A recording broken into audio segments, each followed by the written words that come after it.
Welcome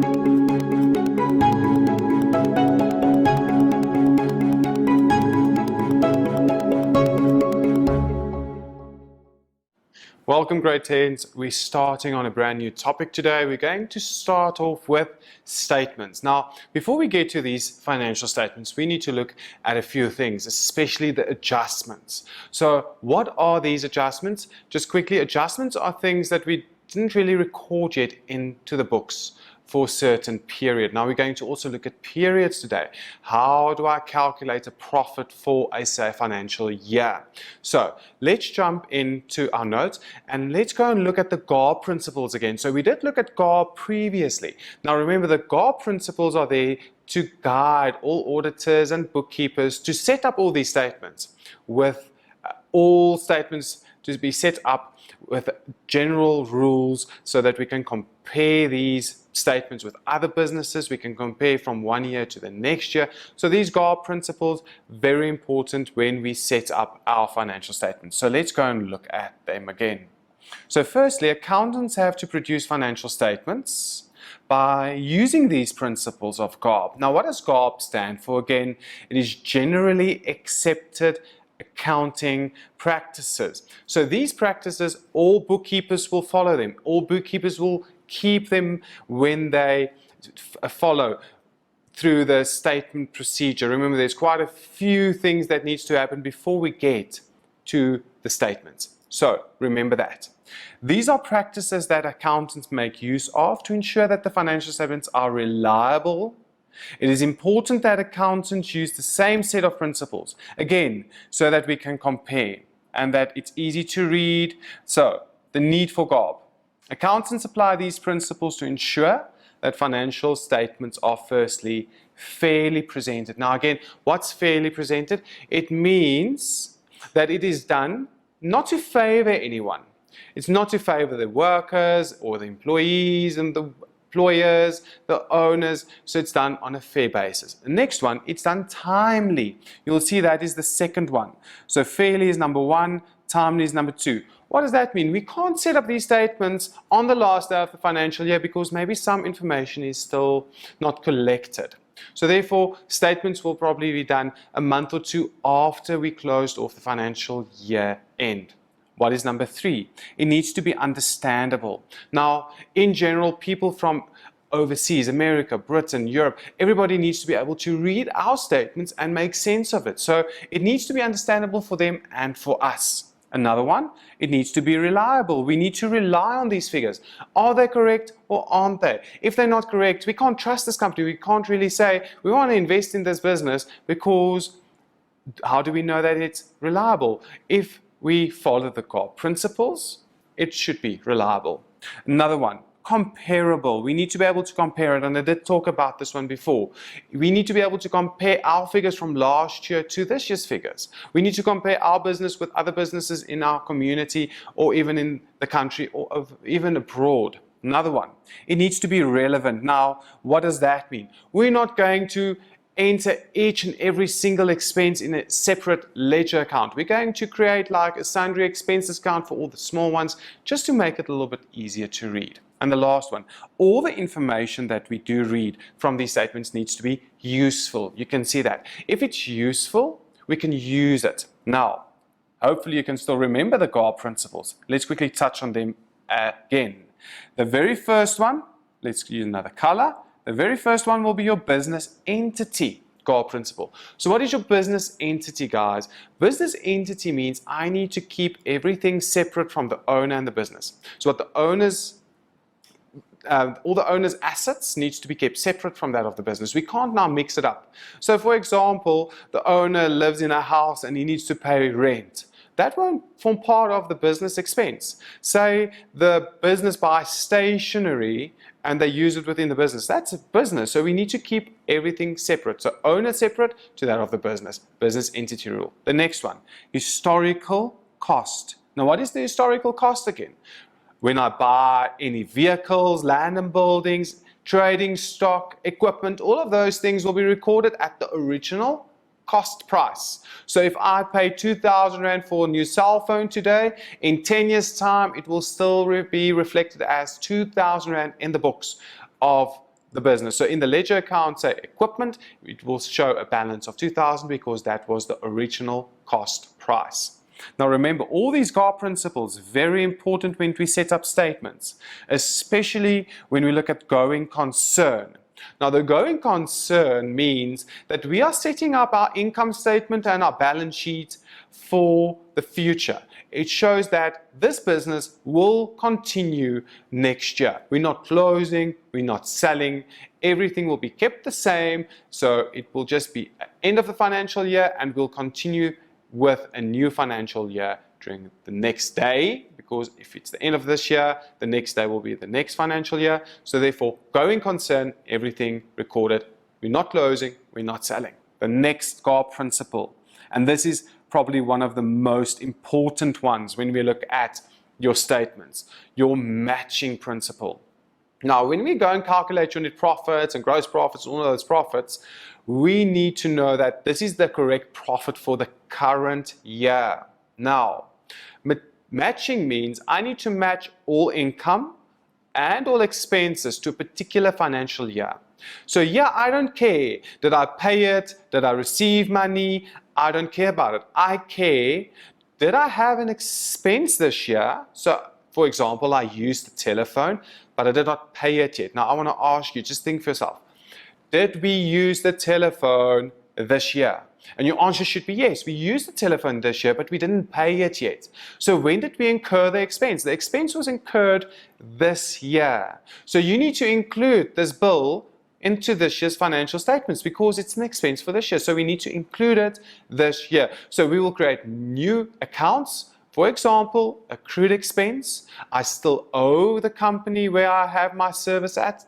Any cell company or fixed line business, you will then owe that business. Until you pay that, it will be a liability. Now, next one, prudence. So for example, let me give you one. Some stock is missing. You lost some stock. So what happens when stock is lost? Can you still say, oh, I have the stock, I just need to go and look for it? No, maybe someone stole from the business. So therefore, I can't keep this in my books because I don't have the stock anymore.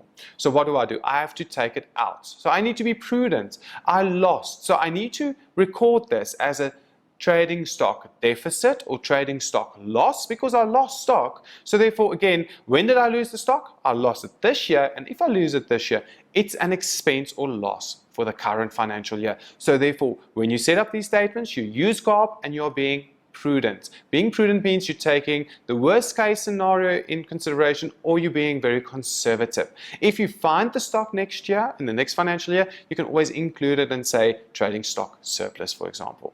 Last one, materiality. Now I like to use a school, for example.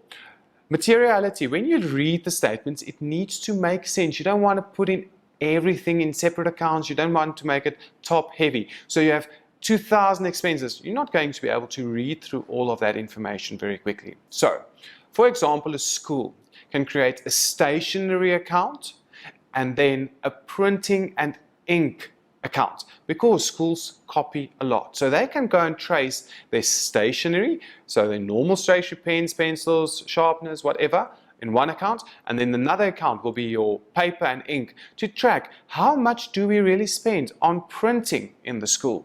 But say we're a small one-man show, that's what we're busy with, a sole trader. We don't use a lot of ink, we don't use a lot of paper, we don't buy a lot of pens. Can we just create an account called sundry expenses? Why not? We can include all the small expenses in there because it's not really relevant. If I buy one box of paper and 10 pens for a year, it's very small amount. So you can just include it in sundry expenses. Now guys, I'm going to leave you with a quick question. Let's go and look at the question. Match each principle mentioned in the left column with an example of its application in the right-hand column. Now I'm going to show you all of the principles and the applications. Let's see if we can fit it onto the screen. And then I'm going to give you 3 minutes to quickly complete this activity.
Okay guys, I know you got all of these GAAP principles correct, so let's go and look at them.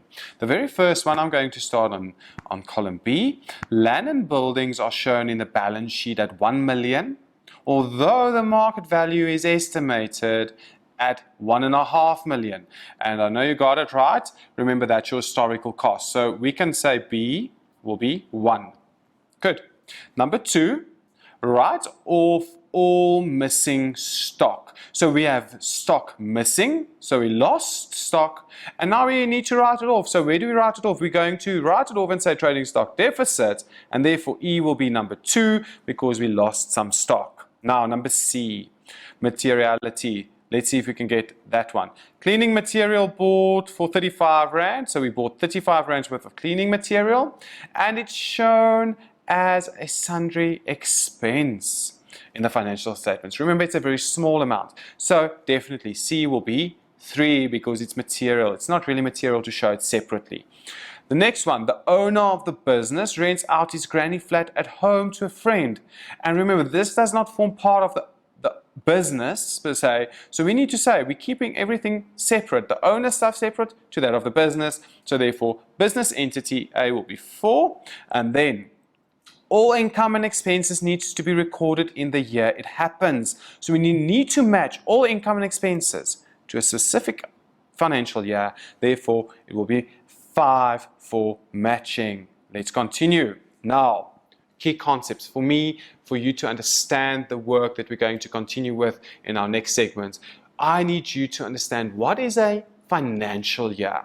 Now, if we just take a normal year, it starts on the 1st of January and it ends on the 31st of December. And as you can see, that is 12 consecutive months. So any 12 months will be a year. Now, some owners won't start on the 1st of January, their individual business. They might start in any other month. So let's say I start on the 1st of April. I can't finish my year on the 31st of December because it's not 12 months. So therefore, each business will have their own specific year, and then they will have their birthday, most probably on the very first day of that year. So what you need to go and do is calculate the beginning and the end of the year correctly. So if I give you the beginning of the year, you should be able to calculate the end of the year. When I give you the end of the year, you should be able to calculate the beginning of the year. So what do you need to remember? It is 12 consecutive months, even though I need to go from, say, 2015 over to 2016.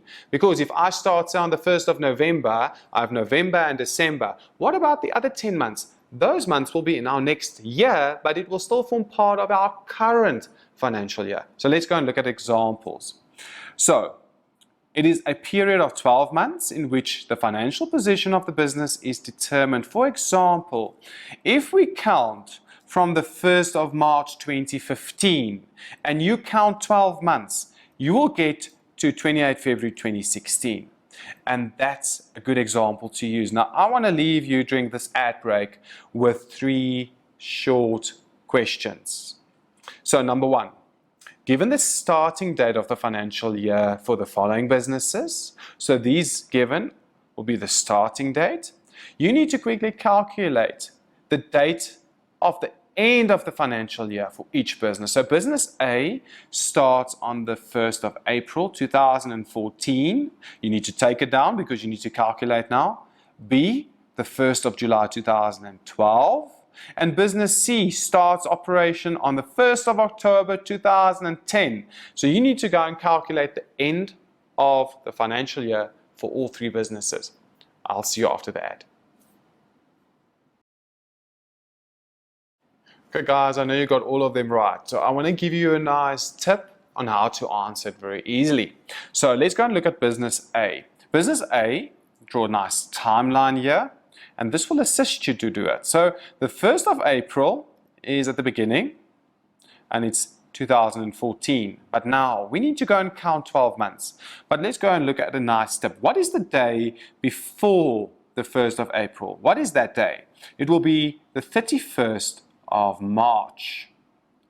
And then what is my next financial year or my next year? It will be 2015. Now let's go and see if we counted correctly. We have April, May, June, July, August, September, October, November, December, January, February, March. So we did count 12 months. So let's go look at the next one.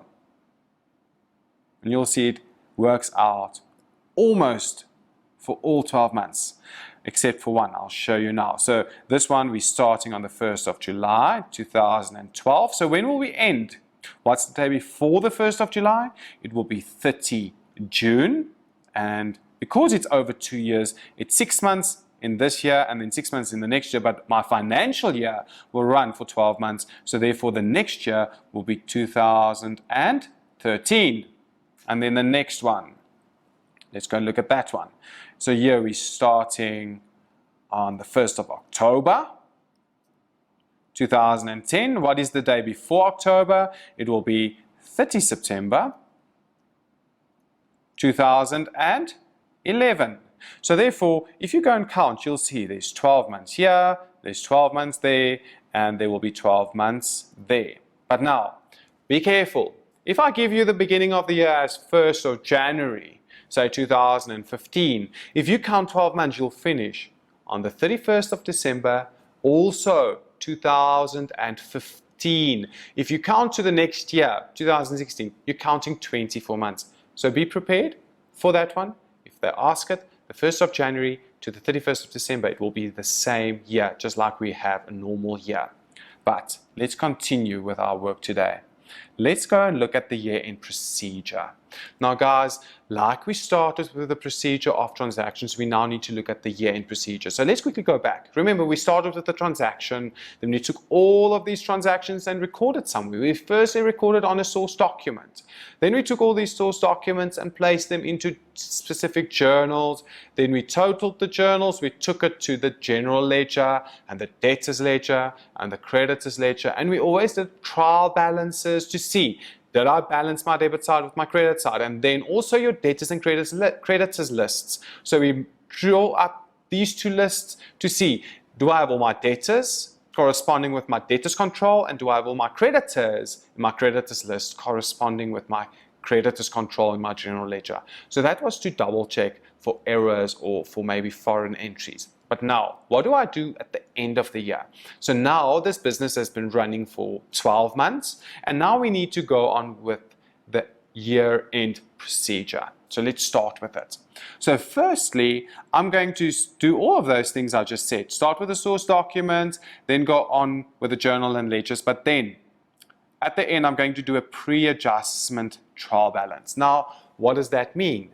I'm going to do a normal trial balance, but it's before any adjustments. So pre-adjustment means before any other adjustments. Now there's quite a lot of adjustments. You will see when you start over this, you'll start off maybe 4 or 5 adjustments for a year, but then when you go and write that June exam, grade 10s, you will more or less get 10 to 12 adjustments that you need to do before you can start the statements, drawing up the statement. So then what will be our second step? You're going to do adjustments. So that will be number 2. Adjustments will be done, and I'm going to show you quite a few adjustments today. And these adjustments need to be recorded in your general journal and then also posted to the general ledger. So these adjustments will be things like you receive on the last day an account for water and electricity. You've used the water and electricity this year. So my question again, did I use the water and electricity this year? Your answer should be yes, I used it this year, but did I have time to pay it yet? No, it's the end of the month, end of the year. It's very difficult to pay now a quick bill. So therefore, you will do an entry and say, I still owe the municipality for this water and electricity, but it forms part of my expenses in this current year. Remember, matching all the expenses in the year it happens. Now, after all the adjustments I've done, then you need to go and do a post-adjustment trial balance. Now, what does that mean? It's after adjustments have been completed, you do again a trial balance. Why do we need to do all these trial balances? To check that our debit side is equal to our credit side, and just check that everything is correct, that we didn't make any mistakes, and that we did post each and every amount to the debit and to the credit side. Remember, your accounting equation will still be used, which is assets will always equal your owner's equity plus your liabilities. But now, after these post adjustments, we now need to do the closing transfers. Now, very easy. Closing transfers. All income and all expenses. Therefore, your nominal section in this trial balance, your post-adjustment trial balance, that needs to be closed off. It needs to be cleaned out. So for example, your income will be on the credit side, your expenses will be on the debit side. How do I close it? I just need to take all incomes to the debit side and all expenses to the credit side, and then you'll see all of those T accounts are zero. We're closing them off. So that's your closing transfers. But I'm not going to go into great detail, just know that it's closing transfers and we're going to look at that, especially next week. And then we're going to do the final accounts as well next week. What final accounts do we have? We have two when we look at the sole proprietor or the sole trader. We have, firstly, let's look at it, the trading account, and then we have the profit and loss account. Now this is quite easy to distinguish between. So the trading account will be, remember, businesses buy and sell goods. So they are trading. So therefore we'll have your sales and your cost of sales that will close off. Now remember, if you close these amounts off, you need to take it somewhere, and we'll take your sales and your cost of sales to your trading account. What will I take then to the profit and loss account? You need to close off your trading account now as well, because hopefully you sold for more, so your cost price was smaller, your cost of sales was smaller, so therefore you made a profit. That profit will go to your profit and loss account. But as well, all income and all your expenses needs to close off, and they will also close off to your profit and loss account. And in that account, you can go and calculate your profit for the financial year, for that 12 months. Because why did you start a business as a sole trader? You started that business to make a profit, and that's the very first thing you want to see at the end of the year. How much profit did I make? And that's where we will calculate it. And then lastly, after doing the profit and loss account and the trading accounts and these final accounts, we'll do a post-closing. So after we closed off all the nominals, we'll have a post-closing trial balance. And why again? A post-closing trial balance will be all your assets and your liabilities, and then your capital will still be left in a post-closing after closing off the nominals. Why do we have these things left? Because at the end of the year, we finished off all our income and expenses for the year, but we still have our land and buildings, we still have our debtors, we still have trading stock, we'll still have your vehicles and your equipment. The owner still gave money to this business, and that will still be used in the business. We'll still have money in the bank account. So all these things will still be there at the end of the financial year. And all of these items will form part of your balance sheet that we'll cover a little bit later this term. So let's jump in to our very first adjustment. So just before that, I just want to quickly go through the adjustments just to make you aware of them. In order to ensure that the final accounts and the financial statements show the actual amounts for the accounting period, the balances of certain accounts have to be changed, or like they said here, we need to adjust them to reflect the actual position of the 12 months. Again, all income, all expenses matched to a specific financial year. We need to do this to calculate your net profit. And remember the GAAP principles. We need to use the GAAP principles. And why? Because we need to be reliable, we need to do it timelessly, we need to be able to compare. All those things we'll still need. We need to be fair. All those you need to remember. Will be in your textbook, study them. Now let's look at some adjustments before we start our very first adjustment. Just quickly, I'm going to go through them very fast, but we're going to cover each one in detail. The first one, income received in advance. That is when we receive income before we should have. The prepaid expense, that is when we prepay an expense before we paid this expense before we should have. Accrued expense means I did not pay the expense yet and I still owe money. Accrued income, that means people owe the business. Individuals owe the business because I didn't receive that money yet, although I rendered the service this year, they didn't pay me yet. We'll create a new account, consumable stores on hand. Now that will be like your cleaning materials, your stationery, your packing material, all those things, if it's unused at the end of the year, when will we use these items? We'll only use it in the next financial year. So if you use it only next financial year, when do we have the expense? It will be only forming part of next year's expenses. Again, guys, don't get confused. I know I purchased it this year, but I'll only use it next year.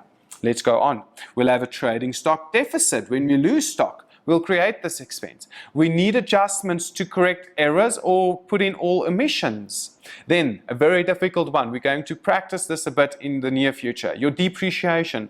Now, just quickly, depreciation will be when you lose value. Remember, that cell phone you have in your pocket is not worth the cost price any longer. It's been used. It's maybe old. It's got a few scratches on it. So therefore, companies are allowed and businesses and sole traders are allowed to decrease the value of their assets. But remember, we won't touch the cost price in the ledger. So vehicles and equipment won't be touched. We'll create a new account called depreciation to show that we did lose some value. And then the last one, bad debts. So a bad debt is when we can't trace the debtor. So the debtor is missing. We can't trace that debtor. The debtor owes you 200 Rand. What are you going to do? Go and find him, run after him, get a lawyer? Hopefully not. Remember, 200 Rand is not a lot of money. Your lawyer fees will be 10 times more when they need to go and trace the debtor. So it's not worth it to run after 200 Rand. You'll rather write it off and not sell to that person ever again if you do trace him. So let's start with the very first adjustment. The very first one is, and please read with me, accounting it's quite nice English. It's a word sum. So if you're good in English, you're good in maths, you'll be excellent in accounting. So let's see. A debtor, B at pay, was declared insolvent. So what does insolvent mean? He can't pay you anymore. He doesn't have money. So you're receiving 50 cents in every Rand from his estate. His outstanding debt was 600. So how much did he owe me? He owed me 600 Rand, right? And what do we need to do? The balance must be written off as irrecoverable and no entries have been made. So therefore we do receive some part of this money, but how much? So it's very easy to calculate. You have to take your 600 times 50 cents. And on your calculator, you need to show it like this. 600 times 50 cents. So 300 Rand will be going to the CRJ. So we're receiving 300. But what about the remainder? What's remaining? The remaining here of 50 cents in a Rand is 50 cents. So you'll have to do this calculation again. And this 300 Rand now needs to be going to the GJ as a bad debt. And how do we record this? Let's go and check. In your general journal, your GJ, bad debts will be debited. And the debtor's account, be at pay, will be credited, you see. And then, I see there's a small error here. Let's quickly fix the error. This 300, remember, will decrease your debtor's control, also on the credit side. And there it is. So again, let's just double check your T accounts. Debtor's control is this one. So your debtor's control goes down on the credit side, you see. So this 300 will be going down on the debtor's control. So I can say sundry accounts, GJ, and I'm going to say 300. So there's my one entry. That one is done. But now, what happened to my bad debts? Let's go and look at bad debts. Let's create a bad debts account. It will be in the nominal section. So let's say nominal. Let's call it N20. And then, what's your bad debts? It will be 300 Rand. And who did we write off? We wrote off a debtor. So we can write in here, debtors control, and then that amount has been posted. Now, where do I post this one? To the personal account of the debtor. Let's go to the next one quickly. An amount of 450 was received on 30 April from T. Dlamini, a debtor whose debt had previously been written off. The transaction has not yet been recorded. Now, guys, are we receiving money? The answer is yes. T. Dlamini is paying me, but is T. Dlamini still a debtor? Let's go and check. From T. Dlamini, a debtor whose debt had been previously written off. So T. Dlamini is not a debtor anymore. So we can't touch debtors here. So what is the double entry here? Your bank will go up very easily with 450, and you are receiving money from whom? So a previously written off debtors. So we can call it bad debts recovered. And we will record it in your CRJ. And then you will create a new account. Let's go and open up a new one. This will be an income. Because we are winning now, we are getting money from a previously written off debtor. We will put the money in the bank and we'll say 450 Rand. Now guys, I'm going to leave you here. So let's go for an ad and then we'll continue with a few adjustments. See you now. Okay guys, let's look at our very next adjustment. I'm telling you the physical stock taking showed trading stock for 390,000 Rand. Now, if we count this 390,000 Rand, that means we currently have in our shop 390,000 worth of trading stock. Now, we need to compare this with the amount in our trial balance. So let's go and look at the trial balance. Here's an extract from the pre-adjustment trial balance. And I'm telling you, we should have 400,000. Now, if we should have 400,000, but we only counted 390, we have a shortage. Let's go and look at the shortage. I will have to say 400,000 minus 390. And now you will see that 10,000 Rand is gone. So where is this? It's gone. So being prudent, we're using a GAAP principle again, we need to take it out. We need to say we lost stock. So the T account firstly used will be your trading stock. So remember, trading stock are assets. An asset will have to go down on the credit side, and we now need to call this trading stock deficit. I'm going to abbreviate a bit. You need to write in full. We're going to record it in our general journal, and we're losing 10. Now, what is very important to know? The bigger side is 400. We'll take it to the same side, to the other side on the same line, 400, and now we need to balance it out. So you will see we'll have a new balance of then 390, and we'll bring it down to 390, and there it is. And as you can see, this is what we've counted, and that's the amount we have. But now, remember, this was a credit entry. So where's my debit entry? Let's go and see. Trading stock deficit and expense. Expenses go up on the debit, down on the credit. But remember, it's bad for my owner's equity because I'm losing stock, and I can record it here. Trading stock in GJ. Now guys, very easy one. Know that all the expenses will close off. Bad debts and your trading stock deficit will close off on the credit side, so you'll take it to profit and loss, and then your bad debts recovered as an income, it will go also to profit and loss, but it will still remain in the profit and loss account. Your expenses will be on the debit and your income will be on the credit. Now, I want to leave you with a quick question. What type of accounts are the following? Bad debts recovered, trading stock, and trading stock deficit, and you just need to go and make a tick under expenses, income, or assets. So I can just give you 1 minute to complete this.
Okay guys, I know you have it correct. So your bad debts, an expense, bad debts recovered, income, trading stock will be an asset, and trading stock deficit also an expense.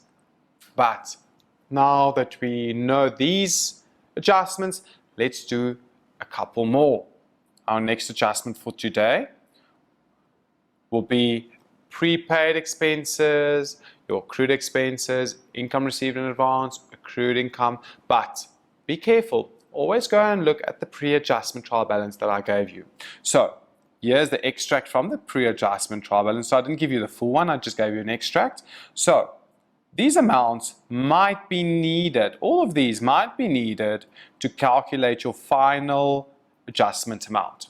So always use your pre-adjustment trial balance to calculate your final figure. So your first adjustment now, or number 4, let's say number 4, a check for 800 Rand in favor of the municipality for water and electricity account of the owner has been posted to the water and electricity account of the business. Now, who used this water and electricity? Was it the business? Was it the owner? And here you can see that the owner used it, but we've placed it into the business's account. Is it correct?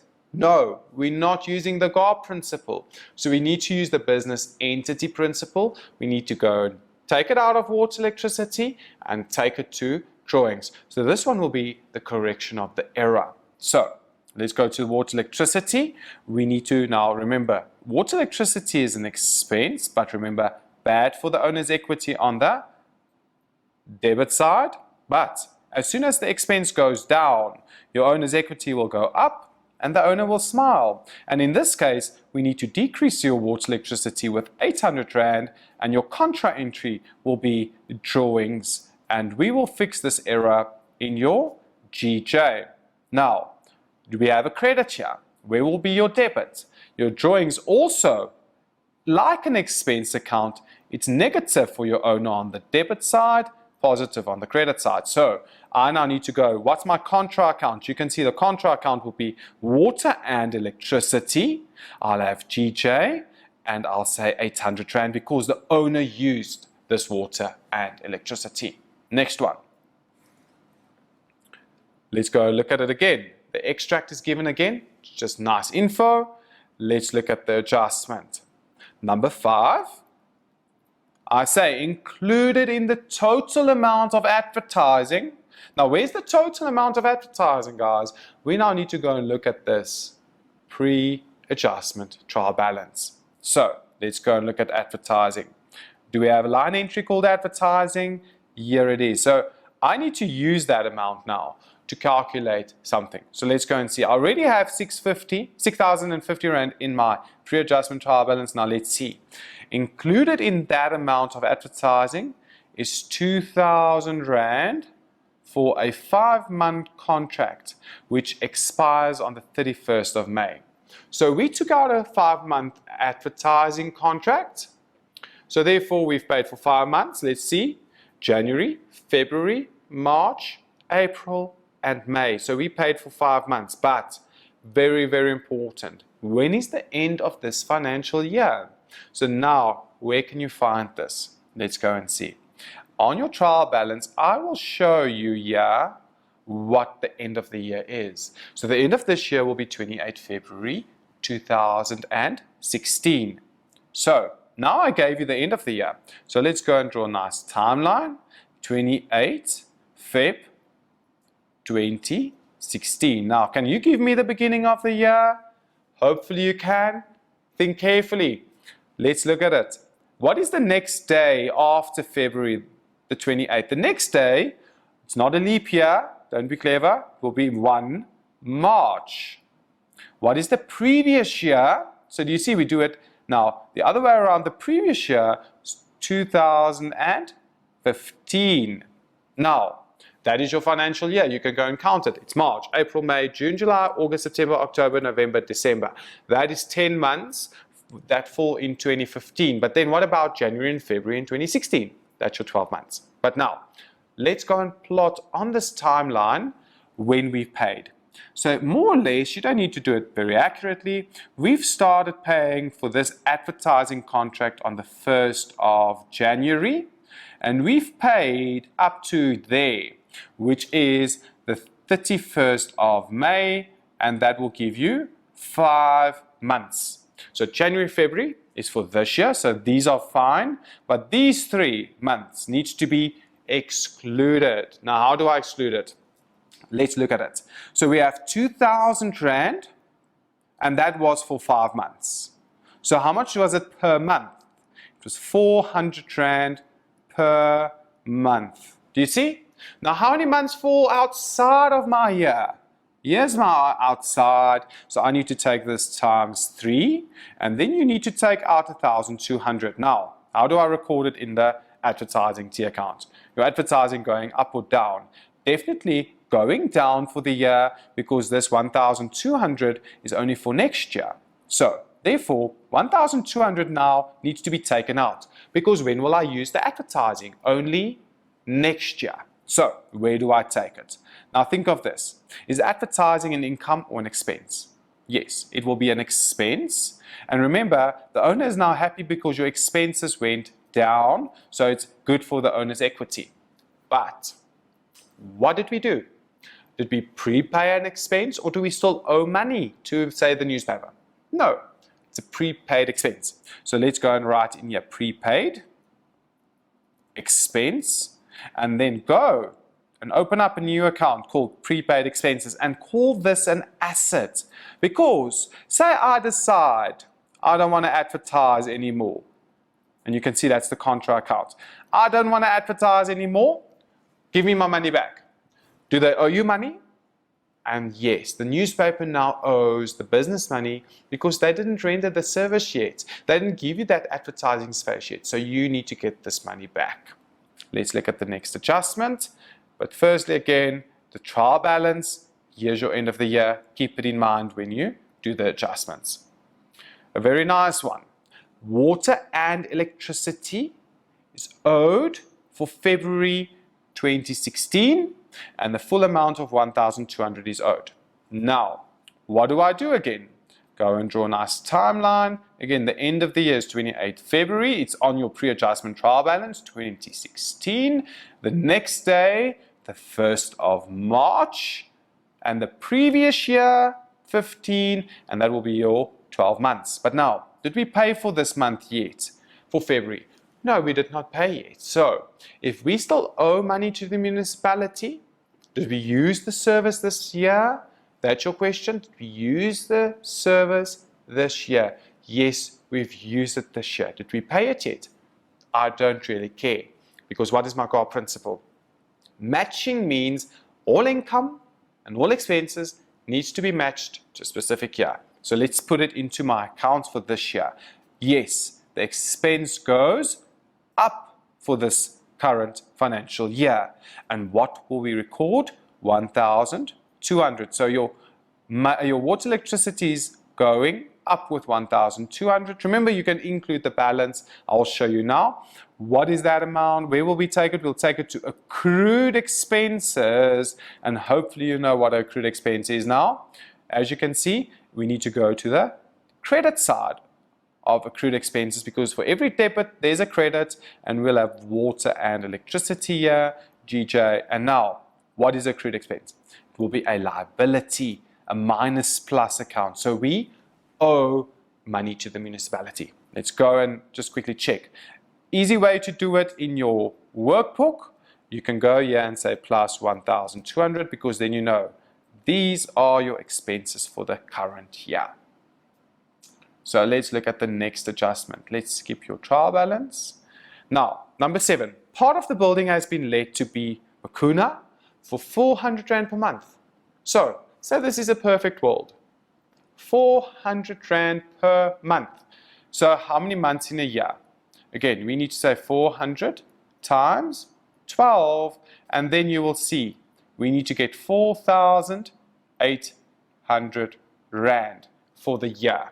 So that is your yearly income. Remember, when we rent something out, we will receive the money, and that will be forming part of our rent income or other incomes.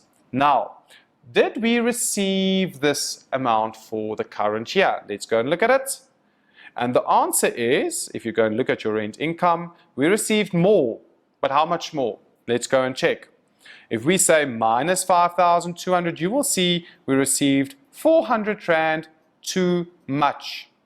So what should we do with rent income? We should decrease it because this 400 Rand is for next year only, and therefore 400 Rand needs to go down. Your owner won't be happy because we don't have a big income like we thought we have, and then we have to take it to income received in advance, and please don't abbreviate like I do. And then what happens to your income received in advance? It will be a liability. We'll put it on the credit side, minus plus, and we will call this rent income. Now, let's go and look at the last one very quickly. So last one, service fees of 1,000 is still owed for the current year. So they still owe money to us, guys. What do we call this? It's income for this year. We need to put it into this year because it's still owed to us. We rendered the service this year, so we need to get this money actually this year, but we're not going to get it, so we are owed money, and we called it accrued income, and therefore accrued income will therefore go up, and it will be regarded as an asset, and this asset will be shown in your post-adjustment or post-closing trial balance, and we can call this then current income. Now guys, we went through all of the easier adjustments. We are going to build on this. We're still going to do depreciation, still going to look at consumable stores on hand. Please go and practice these. Very important. Know your different accounts. Know that a prepaid expense will be an asset. Know that accrued expenses will be a liability. Accrued income, an asset, and then income received in advance, a liability. Guys, go and practice, practice, practice, and then I will see you next week. Bye-bye.